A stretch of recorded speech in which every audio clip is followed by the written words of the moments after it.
മതമാണ് പ്രശ്നം എന്ന് പറയുന്ന ആളുകളുണ്ടല്ലോ. ശരി, മതമാണ് പ്രശ്നം തന്നെ എടുക്കുക. അങ്ങനെയാണെങ്കിൽ ഒരു മതവിശ്വാസിക്ക് ജീവിക്കാൻ പറ്റുന്ന ഏറ്റവും നല്ല നാടേതാ? അതാണ് ചോദ്യം. ആരാ മതമുള്ള മനുഷ്യർ? മതമുള്ള മനുഷ്യർ എല്ലാ വൈകുന്നേരവും ഇരുന്നിട്ട് പ്രാർത്ഥിക്കുമ്പോൾ, എൻ്റെ അയൽക്കാരൻ വിശന്നിരിക്കുമ്പോൾ ഞാൻ അത്താഴം കഴിക്കരുത് എന്ന വിശ്വാസം ഉയർത്തിപ്പിടിക്കുന്ന ഒരാളാണ്. ആ വിശ്വാസിക്ക് ഏത് സമൂഹത്തിലാണ് ജീവിക്കാൻ വേണ്ടി പറ്റുക? തൻ്റെ അയൽക്കാരനും തൻ്റെ ചുറ്റുവട്ടത്തുള്ളവരും തൻ്റെ കൂടെ ജീവിക്കുന്നവരും ചൂഷണം ചെയ്യപ്പെടാത്ത ഒരു ലോകത്തല്ലേ, പട്ടിണിയില്ലാത്തൊരു ലോകത്തല്ലേ ജീവിക്കുക? സ്വകാര്യ കുത്തകൾക്ക് അത് ഉണ്ടാക്കി കൊടുക്കാൻ വേണ്ടിയിട്ട് പറ്റുമോ? നിന്നെ പോലെ നിൻ്റെ അയൽക്കാരനെയും സ്നേഹിക്കണം എന്നല്ലേ മറ്റൊരു മതം പഠിപ്പിക്കുന്നത്, ആളുകൾ വിശ്വസിക്കുന്നത്?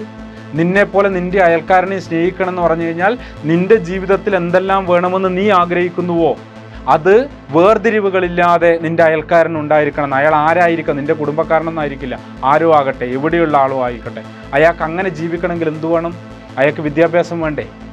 അയാൾക്കൊരു അസുഖം വന്നു കഴിഞ്ഞാൽ പോകാൻ ആശുപത്രി വേണ്ടേ? അയാൾ പ്രായമുള്ള ആളാണെങ്കിൽ അയാൾക്ക് ക്ഷേമ പെൻഷൻ വേണ്ടേ? അയാൾക്ക് പൊതു വിതരണ കേന്ദ്രം ഉണ്ടാകണ്ടേ?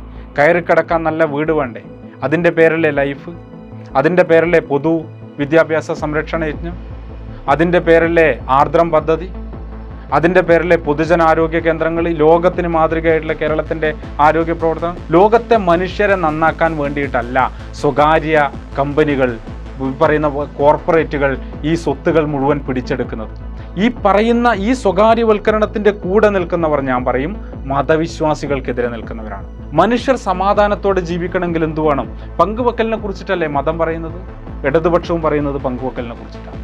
ആ മൂല്യബോധം പങ്കുവെക്കലിൻ്റെതാണെങ്കിൽ നിങ്ങൾ സ്വകാര്യവൽക്കരണത്തിനെതിരായിരിക്കണം. കാരണം പണം കൊടുത്ത് പണക്കാർക്ക് മാത്രം പോകാനുള്ള ഒന്നായിട്ട് വിദ്യാഭ്യാസത്തെ മാറ്റരുത്.